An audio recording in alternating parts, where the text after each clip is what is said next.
مختصر حدیث دے معنی ډیره آسان معنا ده پیغمبر پاک صلی الله علیه وسلم فرمایي تاسو کې بهترین هغه انسان دی چې هغه قرآن کریم په خپله زده کړي د هغې تعلیم حاصل کړي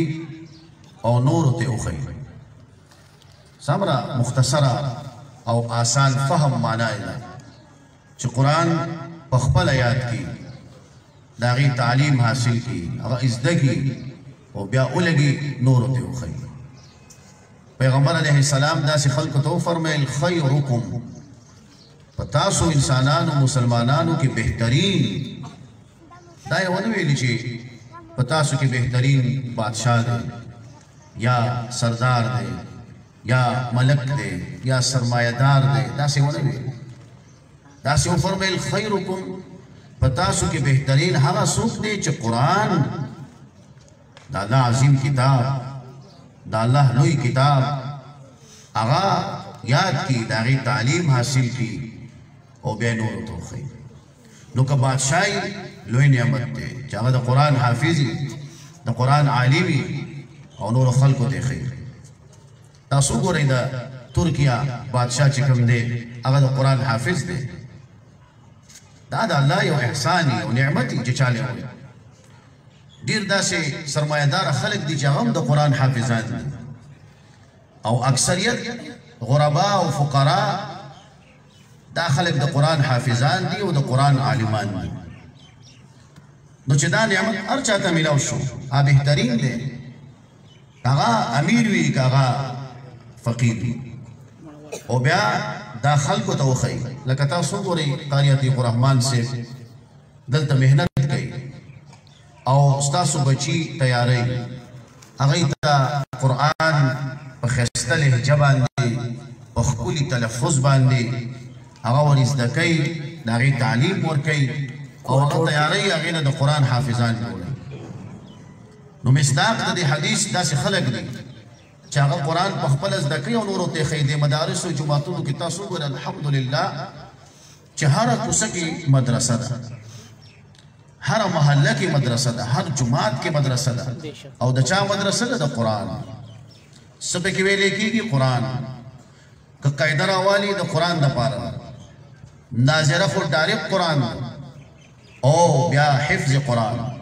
تجوید او دا کوم چې مونږ دا کتابونه وایو دا علم کوو اولا درجه او ثانیه او ثالثه او هغه دورې پورې دا ټول د دې قرآن دپاره دي خو قرآن سره براه راست تعلق د چا دی د ناظرې والا دی هغه علما چې کوم دا کتابونه وایي مونږه په مدارسو کې ډایرکټ تعلق نه دی ډایرکټ تعلق د قرآن سره د چا دی د ناظرې والا ډایرکټ تعلق د قرآن سره د چا دی د حفظ د تجوید والا زما عزتمندو نو ستاسو خدمت کې ما عرض وکړ چې بهترین خلق هغه دی پیغمبر علیه السلام فرمایي چې قرآن په خپله زده کړي نورو ته وښیي نو ماشاءالله په داسې تکلیفي حالت کې قاری عتیق الرحمن صاحب تاسو ته د قرآن درس کوي ستاسو ماشومانو ته او هغوی ته قرآن ښیي نو دا یو احسان دی زما عزتمندو او الله پاک فرمایي هل جزاء الاحسان الا الاحسان د احسان بدله چې کومه ده دا احسان دی شهید علامه حضرت شیخ حسن جان مدنی رحمت الله تعالی علیه زما استاد دی ډېر لوی شخصیت او د حدیثو ډاکټر موږ د هغوی نه سبق ویلی زما عزتمند هغه لوی شخصیتونه لوی لوی خلک زما عزتمند نه هغوی په خپله باندې د قرآن حافظ او د قرآن حافظ و قرآن یادو او د قرآن مجودو او دې سره سره بیا عالم زما عزتمند نو ستاسو خدمت کې ما دا عرض کول چې د دین خدمت الله پاک د چا نه اخلي هغه منتخب کړي اوس په یو کور کې ډېر ماشومان او انسانان وي د یو چا زامن وي خو په هغې کې الله پاک یو کس منتخب کړي نور کارونه د دنیا کوي خو د دې دین دپاره یو منتخب شي هغه د دې من نه راوباسي الله پاک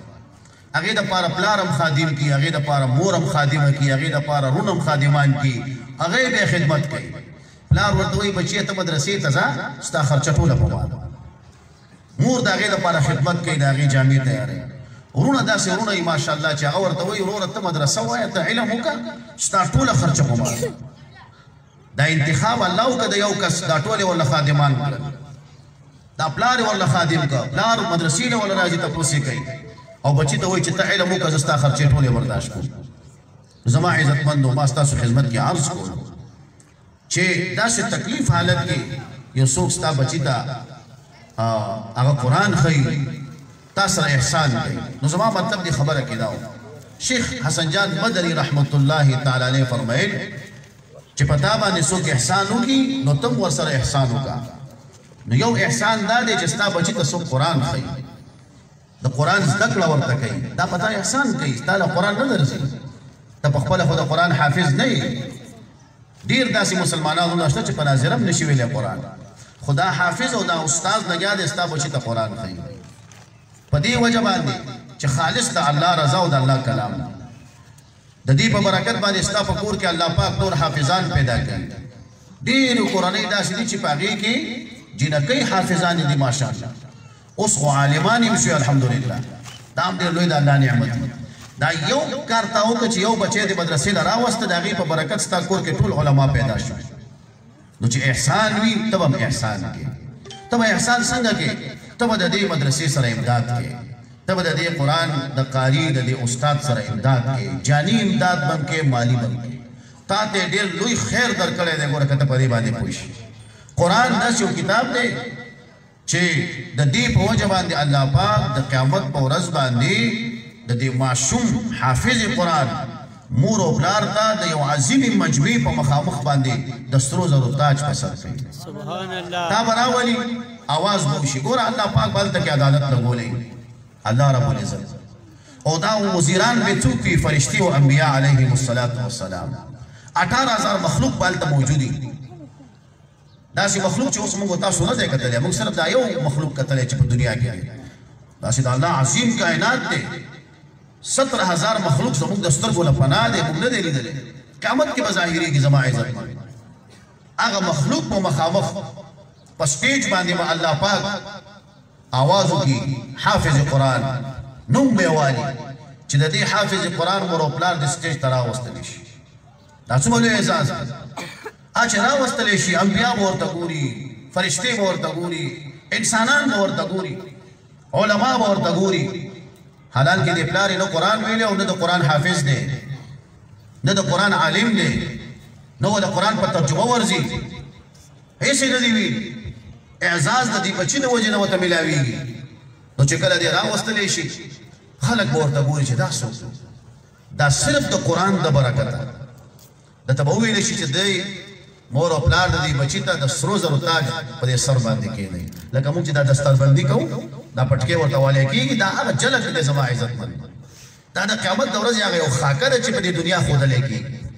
حقیقت کې دا هغه دستربندي هلته کېږي لګیا دی مور او پلار ته دستربندي کېږي تاج ورته په سر ده ته موږ پټکې او رومال په سر کېږدو هلته به د الله په امر باندې د سرو زرو تاج ورته په سر کېښودلی شي چا ته د دې بچي مور او پلار والدینو ته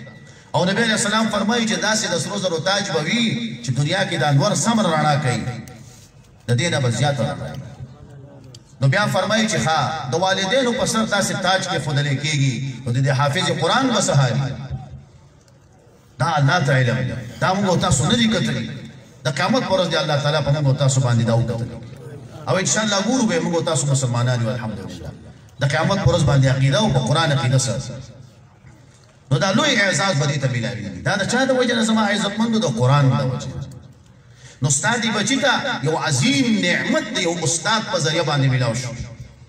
دنیا کې ګوره موږ او تاسو دا مړی ژوندی کوو په دې کې موږ او تاسو لږ څوک احسان وکړي موږ سامره د هغې قدر او عزت کوو چې ته ما سره ګوره په سختۍ کې داسې لږ احسان او قرآن دا خو د دې ټولو نه اوچت احسان دی نو چې قرآن کریم تا بچی ته یو حافظ قرآن یو عالم اخی حضرت شیخ صاحب راغی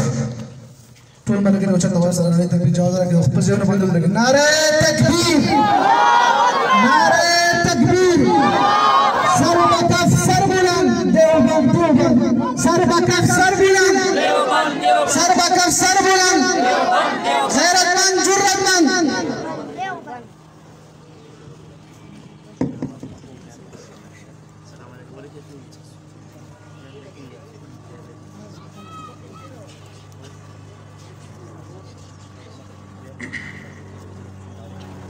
تاسو تشریف کې دی مسلمانانو دا زموږ استاد ډېر لوی اعزاز دی او زموږ استاد لپاره د سعادت خبره ده چې داسې لوی شخصیت هغوی دلته تشریف راوړلو او زموږ د ستاسو پروګرام یې منور کړ په دې خپل راتګ باندې موږ د حضرت شیخ صاحب ډېره شکریه ادا کوو ځکه چې دی ډېر مصروف دي او دا یقیني خبره ده دا موږ دې کې مبالغه او دروغ نه کوو بلکې دا دی چې شیخ صاحب ډېر زیات مصروف وي خو سره د مصروفیاتو نه یې دلته ټایم